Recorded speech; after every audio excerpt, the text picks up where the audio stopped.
part of the Press Play Podcast Network. Look up in the sky. It's a bird. It's a plane.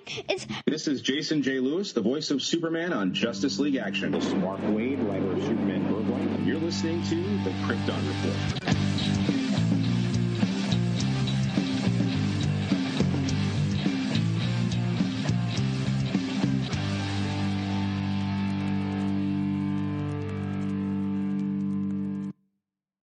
Hey, for the first part of this episode, everybody, we're going to hear our good pal Brian at Manchild of Steel's thoughts on the James Gunn slate. He recorded this when it happened. He didn't get to make our live show. So check out Brian's thoughts and then we'll continue. So my thoughts about the DC lineup launched by James Gunn today. I'll start with what I'm excited about. I'm excited for the Lantern Show. Very excited for the Lantern Show. I am a huge Green Lantern fan, and I want it bad. But I am a little intrigued that they're going to go with Hal Jordan and John Stewart here. And the picture he decided to show was, looks like of Earth 1 versions. Now, I didn't read Earth 1 Green Lantern. I heard a little bit about it. So I don't know how that's going to go. I would have liked more of a Jeff Johns Green Lantern Corps Recharge type thing, or Tales of Green Lantern Corps. I'm really intrigued how it's going to go. I want to see who's going to play Hal Jordan. My hope is Bradley Cooper. I think that he would fit very good. Also, John Hamm would fit good. I am intrigued to see where that's going to go. I am very excited for Booster Gold. Booster Gold is a character that I've grown to love, mostly reading the 52 series after Infinite Crisis. I think there's a lot of potential with Booster Gold for someone that's, from the future, just trying to be a hero, kind of uses social media. There's a lot of things that you can do with Booster Gold, so I am intrigued in that.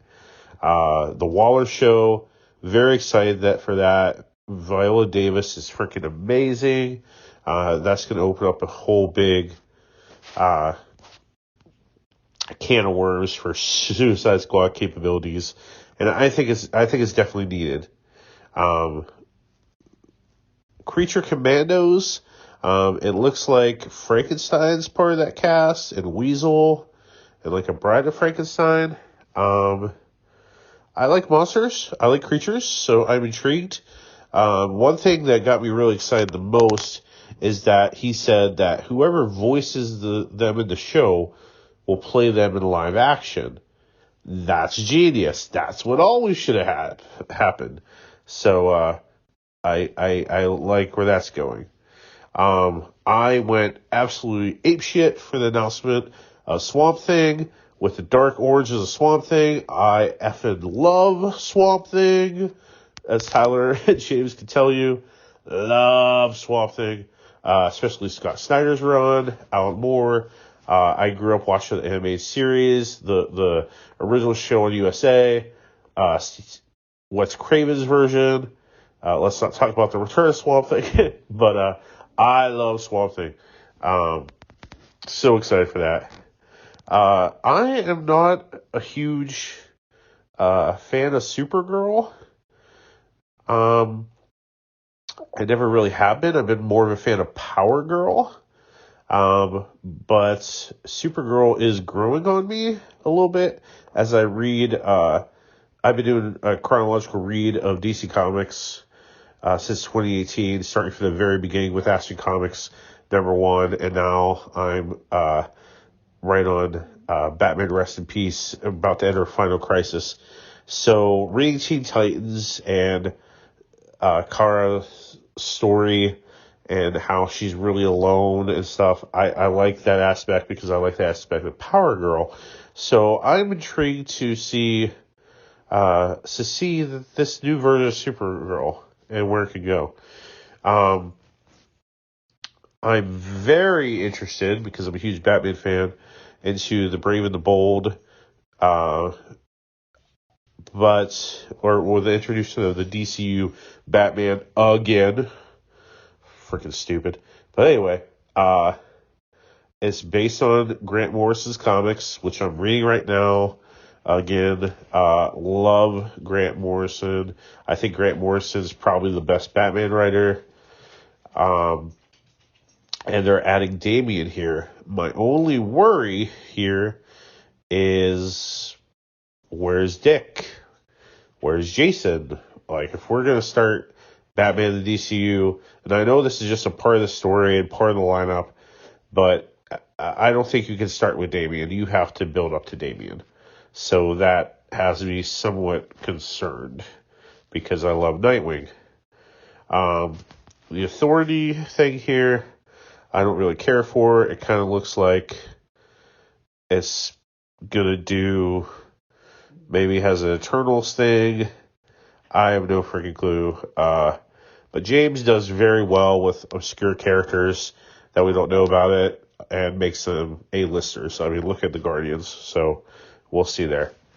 I'm very excited for Superman Legacy, considering that the picture is All-Star Superman. You know, this could be a retrospective thing of Superman's whole career and could give us the Superman we want. I know that Tyler and James really, really love Man of Steel.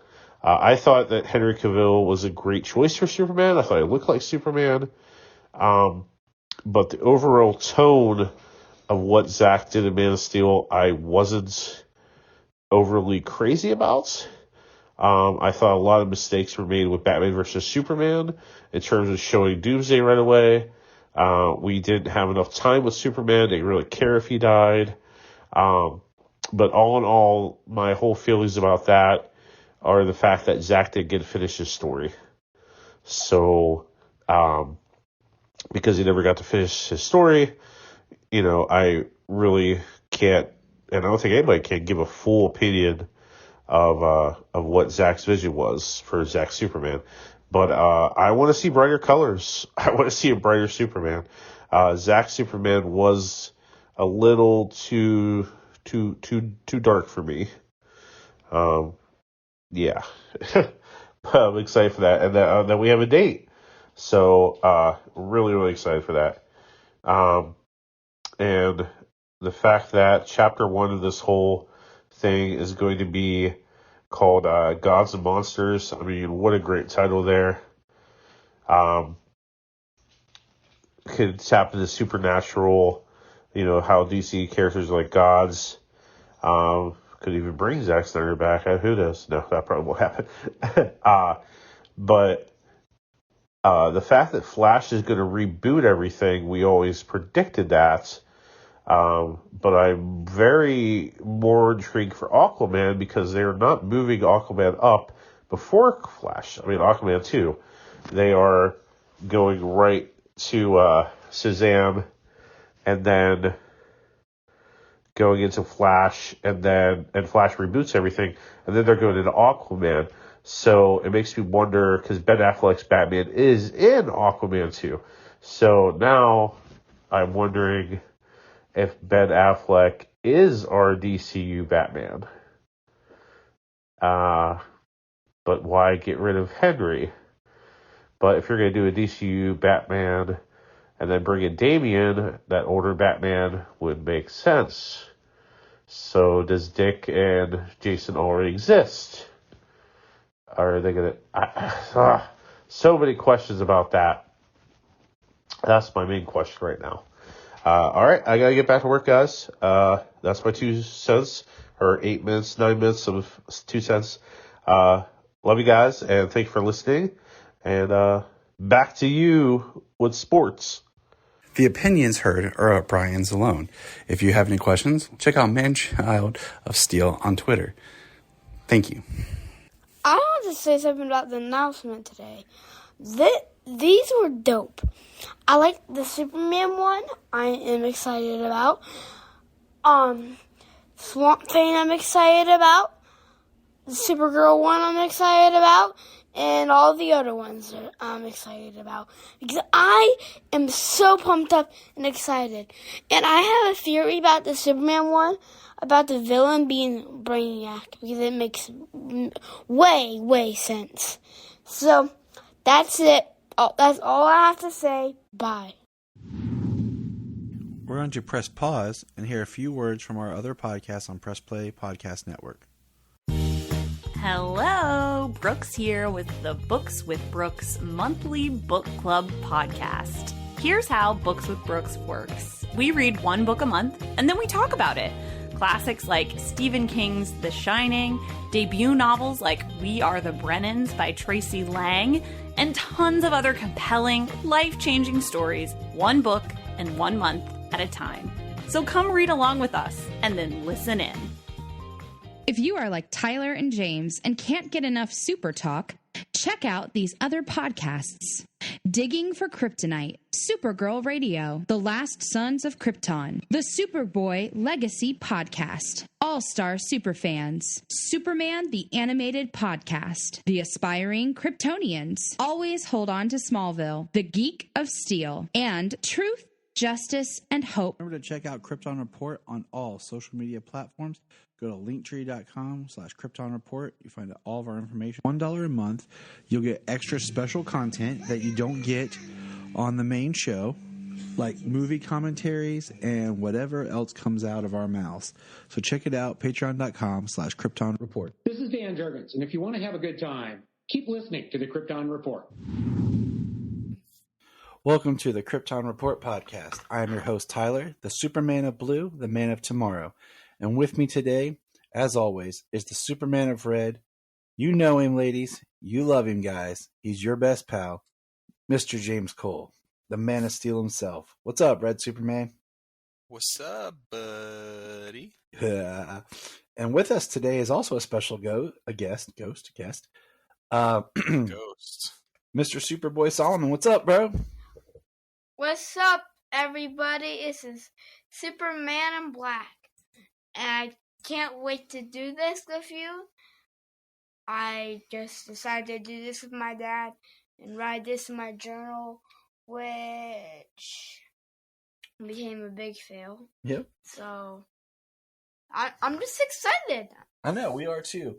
So today's episode, we're going to touch on the news, and then we're going to get into the last 2 episodes of Season 1 of Legion, and then a few other things like some comics and stuff. We're going to kind of do things a little bit backwards than we usually do. But news-wise, not really much, except the Penguin series will be released in 2024, and it should start filming here soon. And it's supposed to pick up about a week after The Batman ends and help segue us into The Batman Part 2. Okay. I'm looking forward to that. Yeah, so am I. People, going back to the whole Slate thing, that's one of those things that James Gunn didn't touch on, but we do know is happening. So there's still more stuff to come from the Slate. Yeah. Oh, yeah. I'm sure there's plenty of other projects that have been, shuffled around, moved around, things that were already going into production and stuff like that. It'll be interesting when we finally see the DCU, the DC Studios banner, as well as the DC Elseworlds banner that comes up in front of these things. And they both better have their own theme music. That's all I'm saying. And then the last note, which was announced the day after the Slate, which I'm kind of like, why didn't they announce it before? But Pennyworth has been canceled. After 3 seasons of The Origin of Batman's Butler, it has been canceled. And there's a good chunk of Pennyworth I like, but the season 3 was really good. That was the best season. I just can't imagine. I couldn't think of where would Alfred Pennyworth end up? Yeah, I mean, I just can't. I can't fathom what would happen there. Yeah, but I'm gonna say this: season 3, they did some world building and stuff in Pennyworth that really frustrates me because we didn't get to really see where it went. Because there's definitely two things that have happened that we need to expand on that they're going to leave us hanging on. So they better at least do a comic series to follow it up because I want to spoil it, but I don't want to spoil it. I know Pennyworth has a comic series. Yeah, but I need to pick up the threads for the end of the season. I don't know what the series is. I haven't read any of it, and we just started watching. I've seen most of season 1. I didn't get to finish it, and then I didn't see season 2. I didn't have Epix or anything. But now that it's on HBO, and we just started watching it, so I started from the beginning. So I look forward to finishing it. And I won't spoil anything. I'll just let James take the ride, everybody. Ha So speaking of theme song, okay, I made my own theme song today. He did. Everybody. He busted out his guitar and was working on making a little bit of an arrangement. It was good. I was impressed. I was okay. Everything was okay. I mean, my dad took a video of it. Not a video on YouTube, guys. Like a video on your phone. Yeah. That kind of video. That's my boy. That's all I got to say. I know. Cool. Okay. So now we're going to talk about, we're finishing up The Legion. This is the series that we're doing. We're building up. Soon we'll be reviewing the Legion scene. And Solomon and I are sitting here wearing our Legion flight rings, aren't we, Solomon? Yeah. We both have our Legion rings. I have a question for all of you guys. Okay. What is your favorite Legion? Yeah, what's your favorite member of the Legion, James?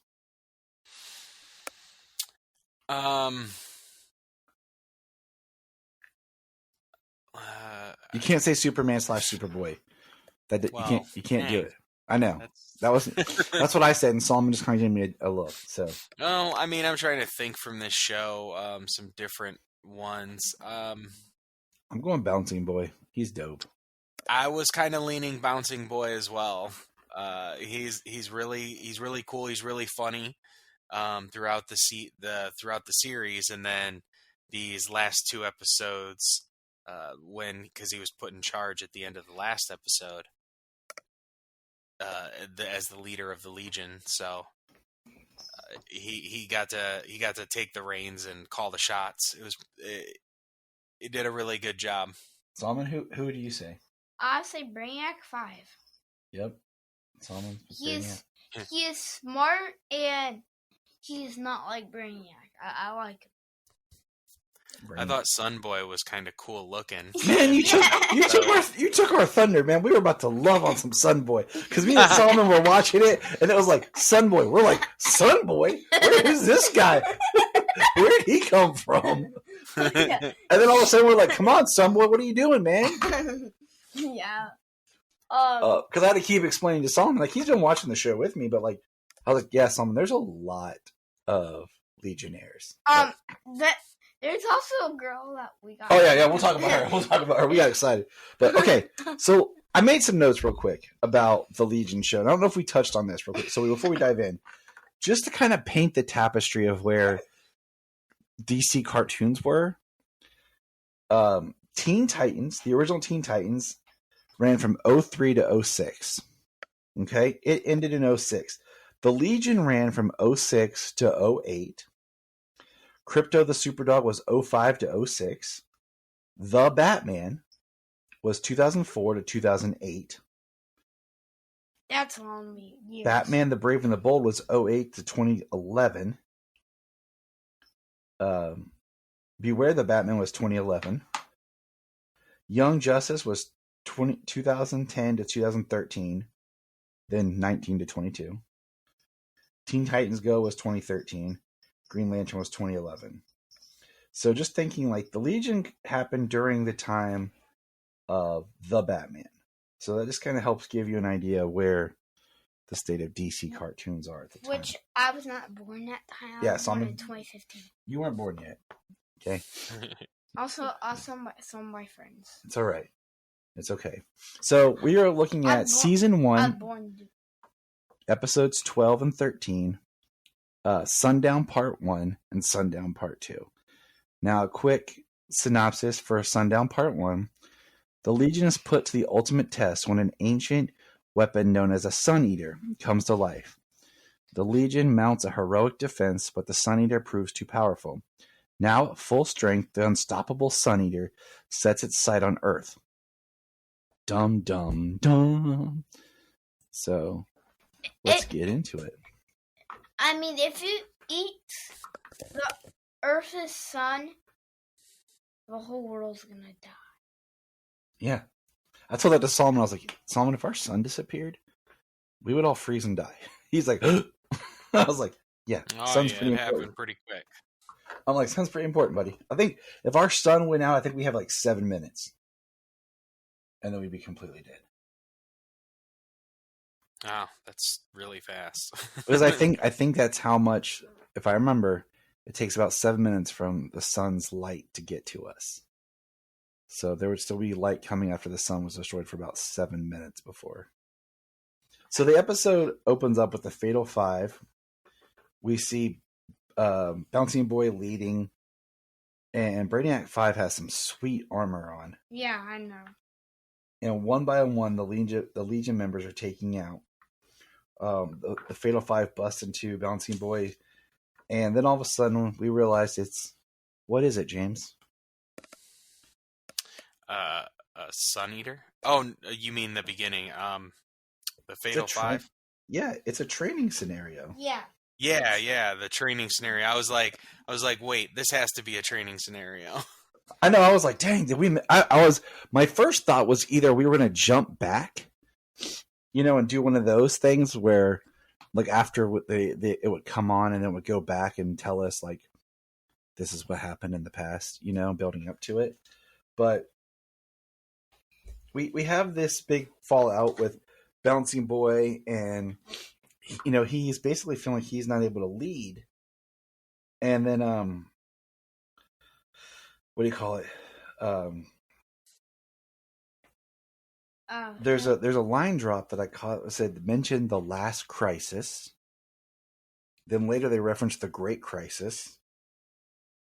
And we learned that Lightning Lad and Cosmic Boy both had failed the test like 9 and 11 times. And Bouncing Boy's taking it really hard that he's not able to lead the team through this scenario. And then Superman ends up putting on armor, and they go out because a Sun Eater emerges. And it's heading towards the red sun that they're near. Yeah, Superman has a armor that'll protect him from the red sun. But after we get but they go head to the Sun Eater, and Superman's armor gets destroyed.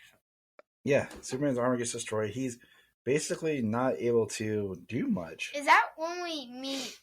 Well, what happens? We meet a lot of cloaked, like, robots, and I know Brainiac 5 keep taking them out. Yeah, Brainiac 5 is fighting these robots, and we get a really interesting thing where Brainiac 5 and Saturn Girl team up and create a Thoughtcast to try to interrupt the robots. And then our new favorite Legion hero, which we need to get a toy of. Okay, we need an action figure, Sunboy. Sunboy shows up. Yes. And he distracts the Sun Eater. What? Alright.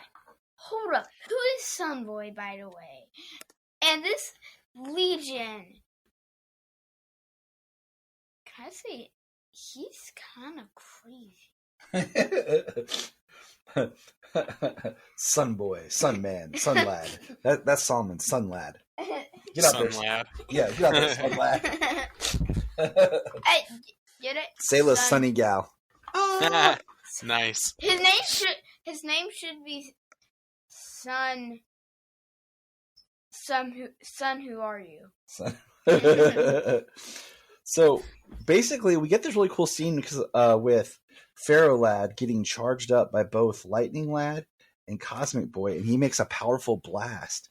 And he actually misses the core control element from the controller, which is a person. Yeah, like a big electromagnetic blast. I forgot. And I forgot. the Sun Eater ends up eating the sun of Cheyenne Prime, the red sun. And as soon as it eats the sun, it becomes more powerful and then basically disappears 6 light years away. Somehow. Right? It's got like fast speed or something like that? I mean, it was a pretty intense, packed episode. Excuse me. Sorry. Yeah, the what I thought was really cool is when they said like when it like engulfed the sun, when it ate the sun, how their solar system model broke down and all the orbits broke away. Yeah. And it showed how the planets started drifting. All the planets were gone. Yeah. And then I mean, they do say that there was no that the solar system that they were in was uninhabited.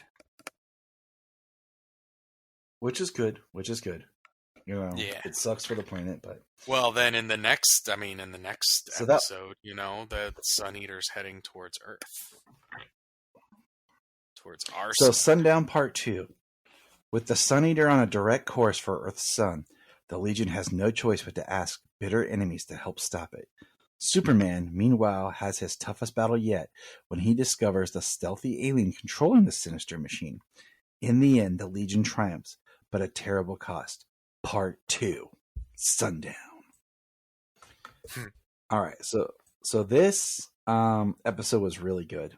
I I'd never seen it before. That's why we're doing this and everything. And Solomon was awesome watching with him. But in the beginning, you see that they do release the Fatal 5, but then we get to meet our new favorite member of the Legion, Shrinking Violet. Which me and Dad were like, what is this person? We both were like, huh? But no, our biggest what the heck, who is this person, came a moment later when they were Bouncing Boys instructing everyone where they were going to get different parts for this machine they're going to make. And we meet Jonah,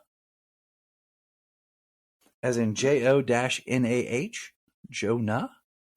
And me and Solomon both were like, who's Jonah? When did I miss Jonah? Right. There were a lot of extra Legionnaires in these 2 episodes. They were just like, just put someone in the background with a costume. Do we need to give them a name? No, it's the Legion. Just call them Yaya, Go-Go. Give them crap names. It's the Legion. But Superman does destroy the controller, and he enters a huge battle, and he uses infrared vision. I thought that was pretty cool. And when he goes off on his own, Brainy says to Superman, if we don't stop this, here's a time bubble. It'll take you home. And I thought, setting it up, my thought was, it's going to end where something's going to happen and Superman's going to get sent back home without knowing what happens or something, but that's not what happened. No, that's not what happened. I thought something like that might happen too, like he gets booted out, like before they're going to lose or something, and then... But the end episode was what? Sad. It was sad. Do you want to tell about what happened? I forgot what his name is. Pharaoh Boy. Pharaoh. Or Pharaoh Lad, right? Yes, Pharaoh Lad. Pharaoh Lad. Was it lad or boy? See, that's Lad. Everybody's lad or boy, and it gets confusing. I think it was lad. I think it was Pharaoh Lad. So. So tell him, Salmon. But Pharaoh Lad sees the Legion can't do this, but he can. So he goes out to outer space. He goes inside the Sun Eater and look at the robot. And he turns himself to metal and the part that was damaged on the weapon that they built, they weren't connected, and he turned himself metal and connected and became the fuse, basically, the conductor, and the weapon went off, destroying the Sun Eater. Yep. Pharaoh Lad sacrificed himself. Which, here's something. Because that's what heroes do. Did Pharaoh Lad actually sacrifice himself? Or did he not? That's a good question, because we do get a shot at the end of the episode of like Pharaoh Lad's body, or like turned to stone or something on like an asteroid. We also get a really good shot of having a Pharaoh Lad statue in the Legion. Yeah. That's what I was wondering. I was like, are they like showing us his dead body? Or is this a tease that he possibly survived? I don't know. I mean, we don't know. We just have to wait and find out. I mean, it could be something really interesting. My favorite part is when Superman was fighting the Controller, and he just like starts beating him and rips all of his armor off, and then every time the Controller goes to escape, he uses his heat vision to blow it away. But then, like an idiot, the guy goes to jump through a portal. Superman grabs him, tells him if he comes back, he'll finish this, and then throws him through the portal. Why not just lock him in Legion jail, man? Right? Or just show him out of space. So, Solomon's, tapping into his anti-heroism over here. I'm sorry. I really like anti-heroes. Like Shadow or Red Hood. I like those anti-heroes. Those are my two favorite anti-heroes. But then my favorite part was the big part where we find out that the Shrinking Violet was actually hidden inside the bad guys.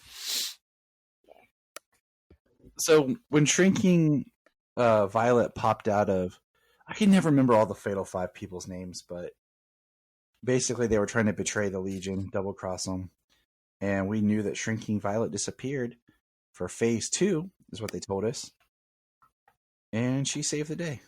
What'd you think, James? I was wondering how they stopped.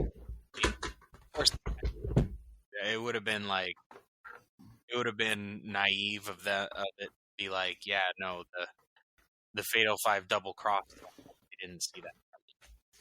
So, I was glad to see that Mountain Boy was prepared for that, and he had Shrinking Violet take down the Emerald Empress from inside her eyeball. That was awesome. Yeah. And then the last scene is Clark returning to Smallville for his new job, and he says Metropolis bound. So because he's a young Superman, he's not technically Superboy right now because legally he couldn't be Superboy. But that was season 1, man. I enjoyed it. What about you overall, Solomon? I did. Yeah, Solomon's really ready for season 2. He was asking if we could watch more, and I told him no. Because I didn't want to get too far ahead, because I'm actually really looking forward to season 2. Because I've seen nothing from season 2. Oh, me neither. I'm looking forward to seeing it as well. I'm looking forward to checking it out. I've seen that Superman suit, that older version, and I've been curious as to what that's all about. So, all right. Well, Solomon, hey buddy, thanks for joining us on this part of Krypton Report, man. So, thank you guys a lot. Thank you guys a lot for letting me be on here. I want to be on here more. But... Yeah, of course, man. It's poor Solomon's bedtime. That's what happens when you're in 2nd grade. Yeah, it happens, buddy. No, it's good to have you on. So, all right, buddy, you head on up to bed, and we'll get you back soon. Okay, bye-bye, everybody. All right, that's Superboy Solomon signing off. So, couple of quick things we want to talk about, like bringing back up. We touched on it quickly last time. Was the Funko Pops for the Flash movies were coming in March, but I don't think we mentioned the fact that the Funko Pop line will drop March 15th. And if you look at the Pop line, there is a General Zod and a Wonder Woman both for the Flash. Yes, sir. And the rumor is that Dark Flash is suit supposed to be made of Kryptonian material. Ooh, curious. Right, curious and curiouser, right? So I wanted to bring that back up. The other thing is, people are talking about the Slate, the Harley Quinn series. We don't know if it's going to keep going in animation. I kind of suspect it will, because it is animated and just be one of those Elseworld shows. Well, something I heard when they were talking about not only the video, but like the press junket, the news that came out of that, that Harley Quinn, the animated series, is supposed to continue. So I haven't seen it with my own eyes, but that is what I heard from somebody saying they were covering the press junket as well. The one they did the day before the video was released. Yeah. Yeah. It makes sense. So I just wanted to touch back on those because we hadn't mentioned them. But one comic that we did talk about that we both had read was Bane, One Bad Day, or Batman One Bad Day, Bane, however they phrase it. James, you want to talk to the boys and girls about that comic? So from what I could tell, like from the other ones, it doesn't seem like there's any specific like in continuity time. I mean, they reference events clearly. In time to time for these characters, but like the Bane book here, it's really interesting because it takes place like after Bane's retirement from crime. He's all right from the top. So the really interesting thing about this is Bane is retired. He's working as a Mexican wrestler, but he's living off of he's the champ. He's living off of the day he broke the bat. Yep. Like that's the act that's going on is like he breaks his back and everybody's cheering Bane and they go in the back and you see that it was a wrestling gag, that the guy is fine. He's up and walking around and like they offer Bane, they pay Bane money, they offer him women, but he goes back to his big mansion and all his pictures, and the mysterious Bane breaks the Batman. Giant blown up Gotham Gazette headline hung above his fireplace. Yep. Somebody comes to his house, sneaks into his house, and brings Venom with him.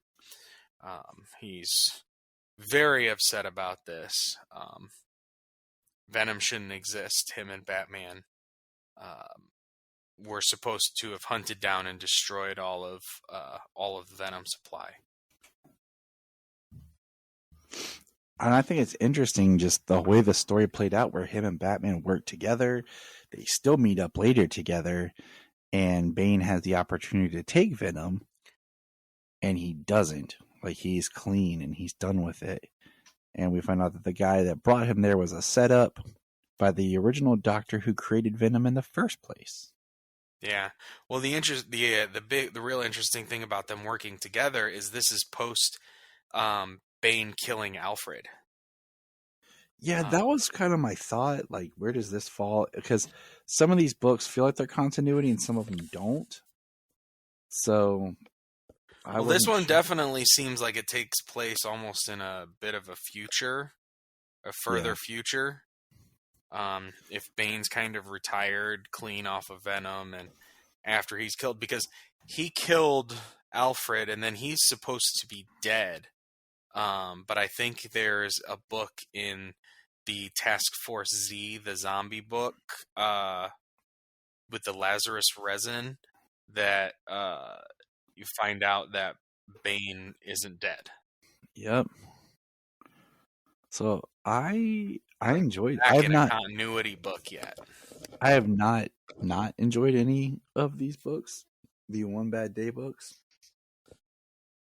I thought this was really cool because, I mean, like this Grudge, that's a crazy character where his touch infects you with venom.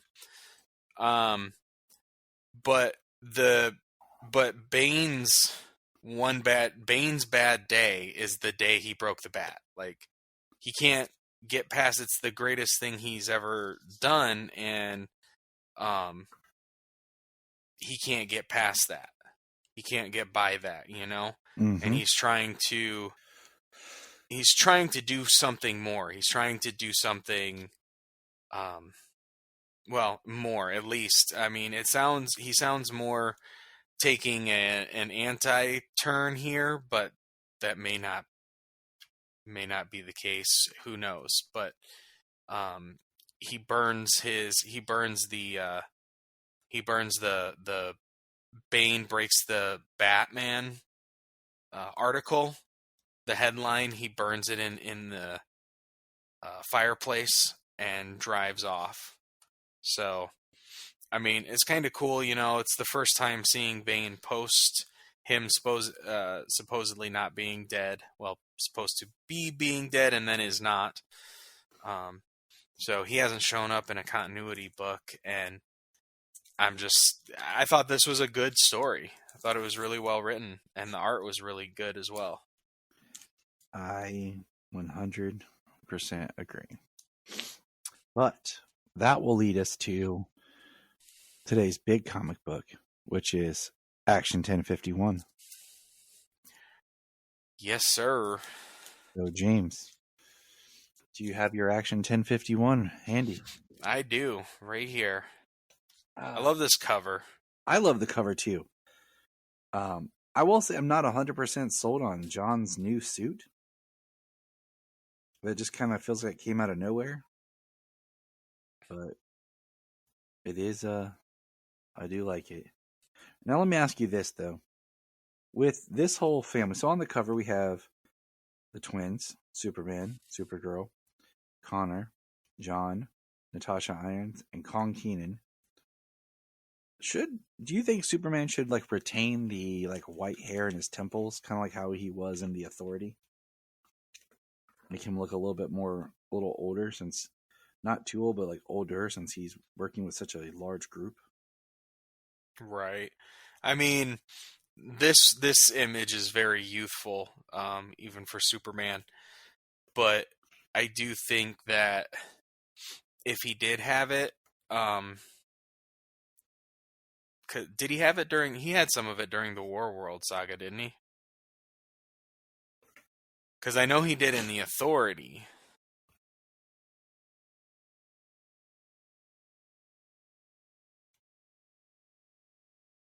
He had some until he like got back, and now it's like gone. Oh, until he got charged up again. Yep. Well, because now he's like even more powerful. But like I was saying, like, you know, I think one thing we need to establish here is John Kent needs his own moniker, or Connor needs his own moniker. They can't both exist as Superboy, okay? And John Kent can't exist as Superman, like, also. That just doesn't work for me. And we'll get to Kong Keenan in a minute, because New Superman, or the Superman of China, is a really, really long name. Now, is Kara going by Supergirl or Superwoman right now?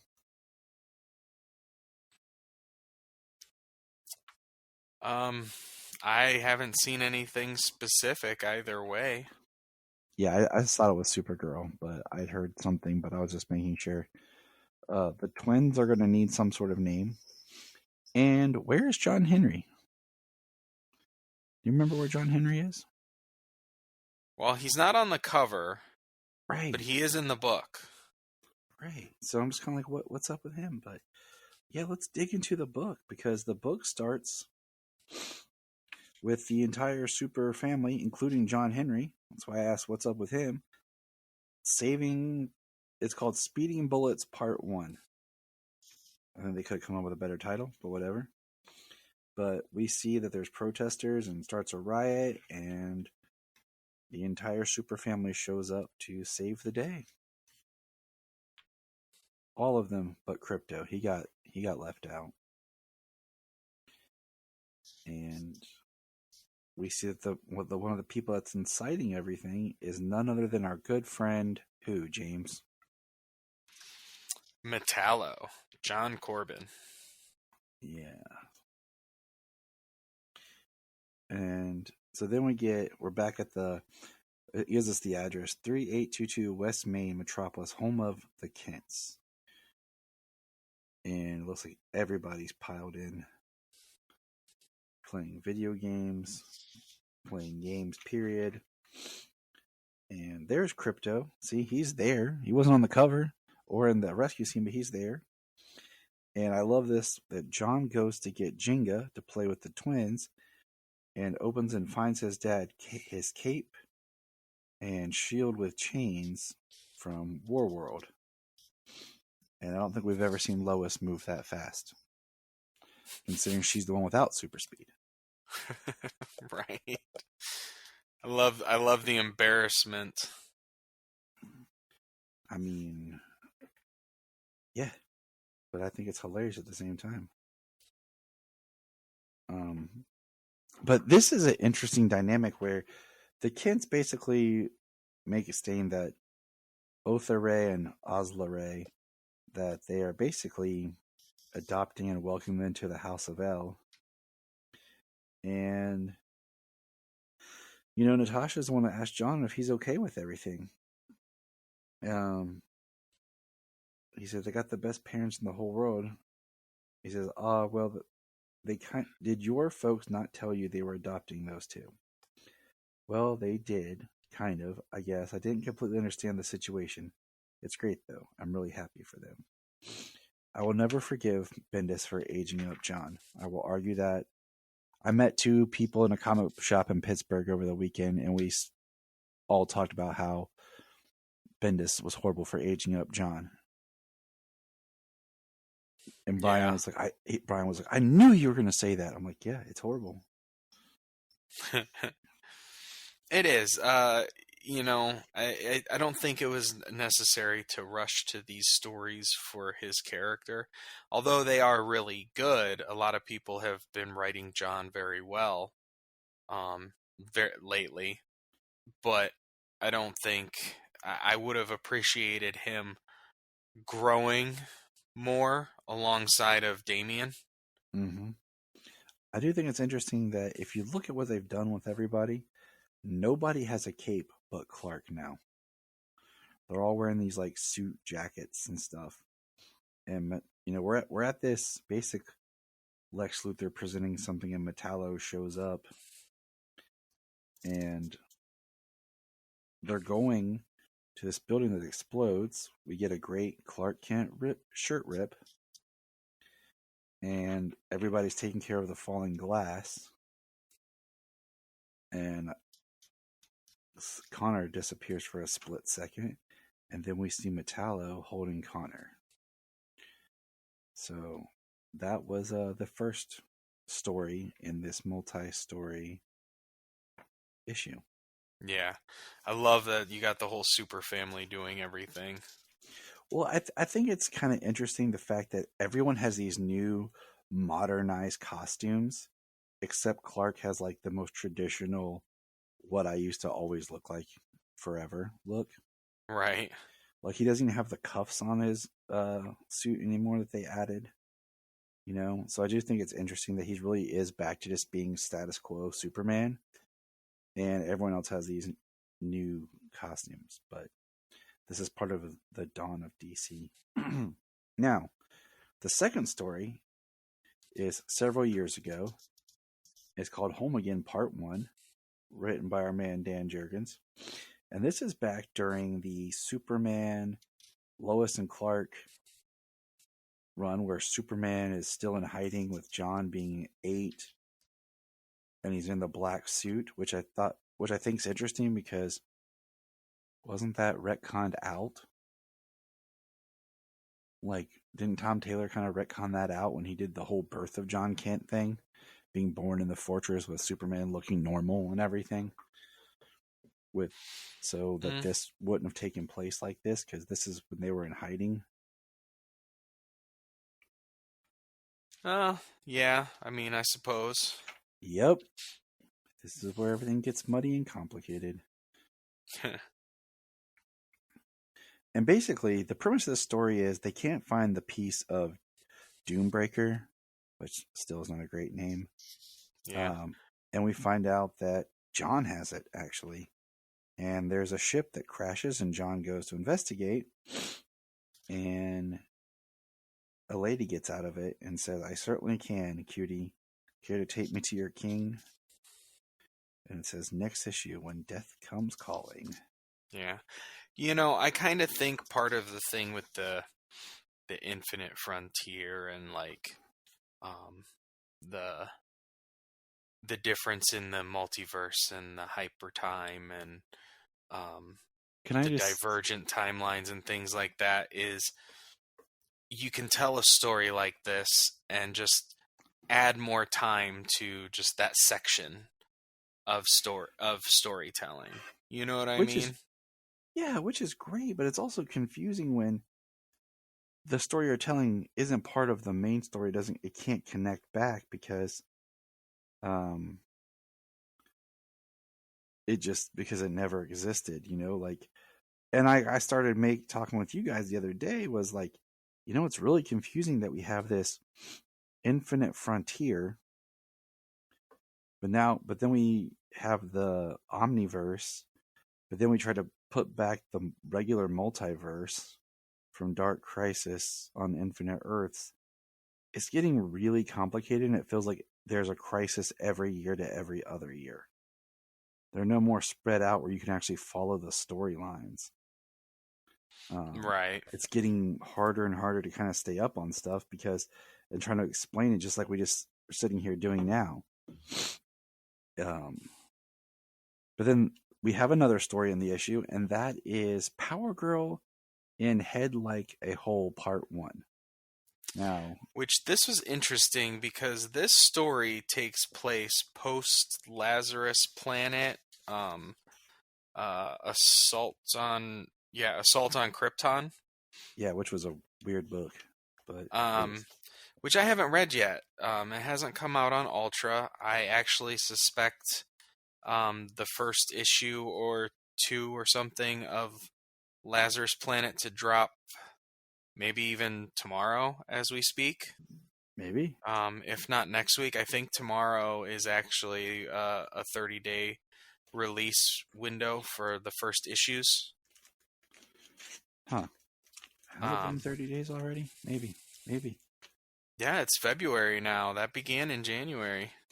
I just think that Power Girl's story, which is why I love DC Ultra.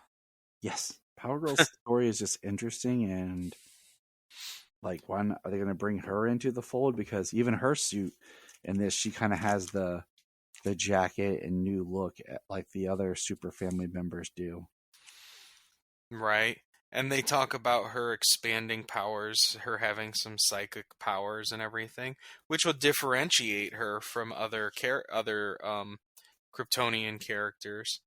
And I thought it was hilarious because, me and you know some ample women. Yes. And this is a real problem. But she says, listen, don't underestimate the ventilation. You should try a keyhole in your costume sometime. She said, I'll take that under advisement. Actually, that's a lie. No, I won't. I'm good. Thanks. Just, whatever. Say hi to your boob sweat for me. I just laughed, and I had to share the joke, and it was pretty funny as well. It got a good chuckle. As it should. Yeah, I just assume me and you have heard the same conversation. Oh yes. You know, not exactly about a boob window or a keyhole as she called it, but I'm not sure which is more disturbing of a phrase. The keyhole makes me wonder about a lot of different things. It's a family show, Tyler. I know, that's why I'm not saying anything.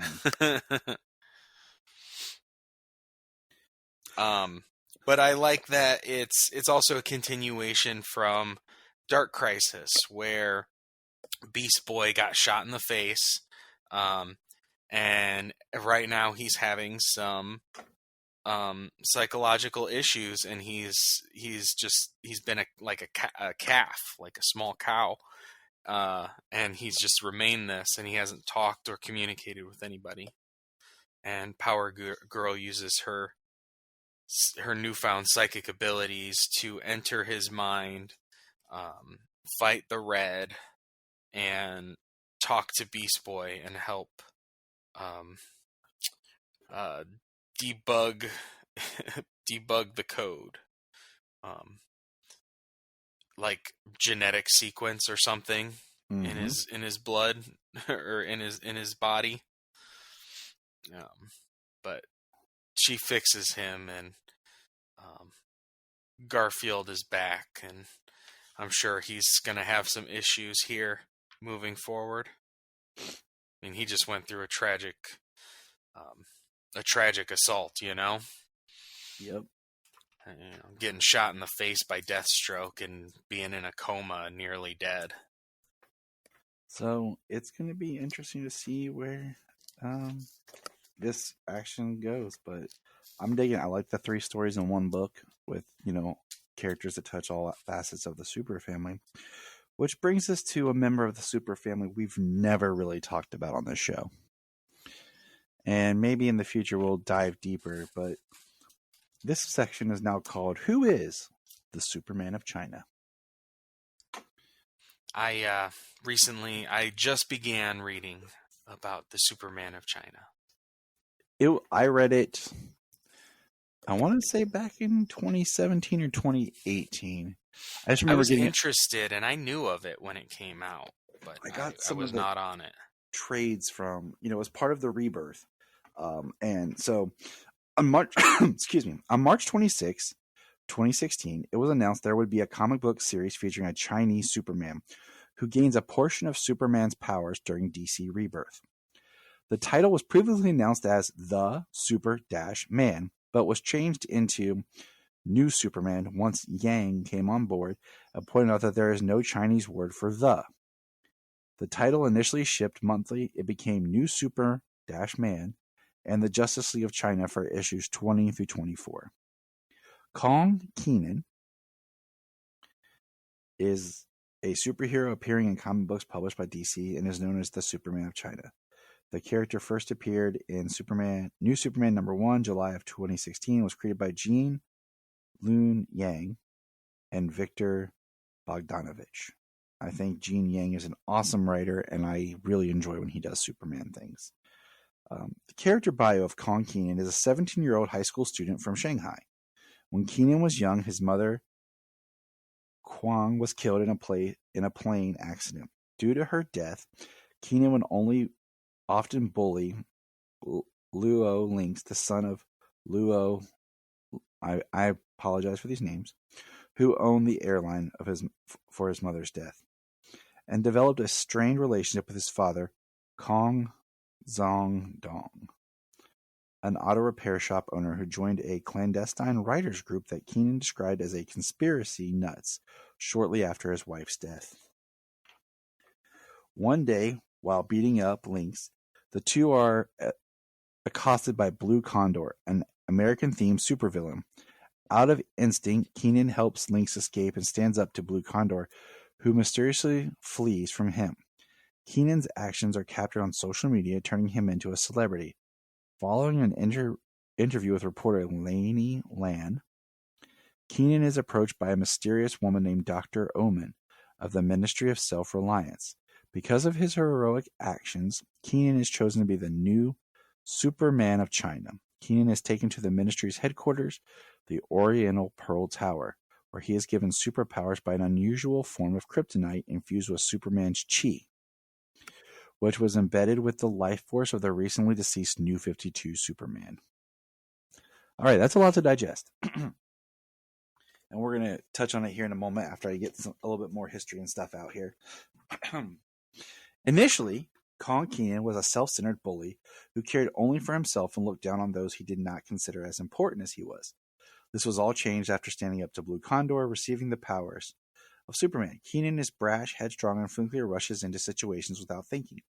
His core character is basically good, though he tends to make rash decisions based on his emotions. After the apparent death of his father, his attitude towards others changed and he became more focused. He has great respect towards Superman after meeting with him and receiving his advice and encouragement. Now, powers and ability. Originally a normal human, Kong Keenan gained Kryptonian powers after being infused with Superman's chi by platinum kryptonite. Initially, Keenan had little control over his powers and would occasionally fluctuate when he lost control. Under I Ching's tutelage, Keenan was able to organize his superpowers around the Baga, 8 trigrams used in Taoism that represent the fundamental principles of reality. By corresponding each power with a trigram and focusing his chi into specific parts of his body, which include, I'm not even going to pronounce the Chinese part, belly, invulnerability, fist, superhuman strength, ears, superhuman hearing, thighs, X-ray vision, feet, superhuman speed, eyes, heat vision, mouth, freeze breath, head, flight. At first, only being able to activate one power at a time, Keenan's synchronization with the mystical red jade dragon unlocks his full potential. And as my wife is instructing me, it is actually Taoism, and I apologize for mispronouncing it. Thank you, Jania. I'll probably get smacked for that later. This is why I read in my head, people. After I Ching bestows the mantle as the living personification of yin and yang upon him, Keenan gained magical abilities and resistance to magic, as well as the ability to enter separate yin or yang forms. In his yang form, Keenan glows in a pure white light that can be channeled into energy blast, and his Kryptonian powers become greatly enhanced. However, Keenan's personality becomes arrogant and violent in this form. In his yin form, Keenan glows in a black, shadowy substance and gains a ghost-like form that makes him intangible and can fire electric-like blasts from his fingers. Much like his yang form, Keenan's yin form changes his personality to be detached and lethargic. Keenan's yin form also allows him to travel to the realm of ghosts, but at a heavy price. Much like Superman and other Kryptonians, Keenan becomes weakened when exposed to kryptonite. Okay, that's my quick breakdown. My thoughts on the Superman of China is I love the character. I really enjoyed his character. I love the background and everything that they really do into him. But what I didn't like was, in a way, I feel like they shortchange him by just calling him New Superman or the Superman of China. Like, I really feel like he has enough. He is his own character. You could almost take out the Kryptonian aspect, and I think he would be a much more powerful, stronger character. Because I really think I would like to see him get his own title again.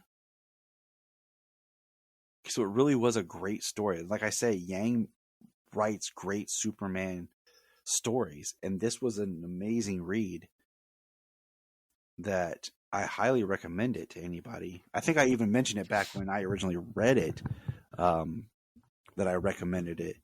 But I just feel like he gets shortchanged by kind of being tied to Superman and not really allowing him to be his own character. Yeah, I mean, I suppose that is a possibility. I hadn't even gotten to the point, like, I didn't see how his powers, like, I haven't gotten to platinum kryptonite. I haven't gotten to, like, how he's able to focus the chi into different aspects and You'll use get the there. powers like that. No, You're I not- thought it was really cool to hear about that. So, because I've been wondering as to like why did he have powers? Why doesn't he have powers now? Why do they keep fluctuating the way they do? I left a lot out too. I'll just, and just think about what I'm saying about how I feel like he got shortchanged and how great of a character he can to stand on his own as you continually read the book. Well, heck, you really haven't even seen too much of him since his book. Right. That's what I'm saying. He needs his own book back. So just for the fact that he's even showing up with the Super family currently is kind of cool. Because what's the Flash of China? The Flash of China pops up a couple times in regular Flash. But other than that, like, I don't think any of the other, I don't think the Batman appears or anything. So the Batman of China. But anyways, I mean, I've seen the Batman of China and the Wonder Woman of China. Yeah, she appeared, but I can't remember where all they've appeared at. But it's a really good book. That's all I'm gonna say. But that was kind of our quick like history lesson of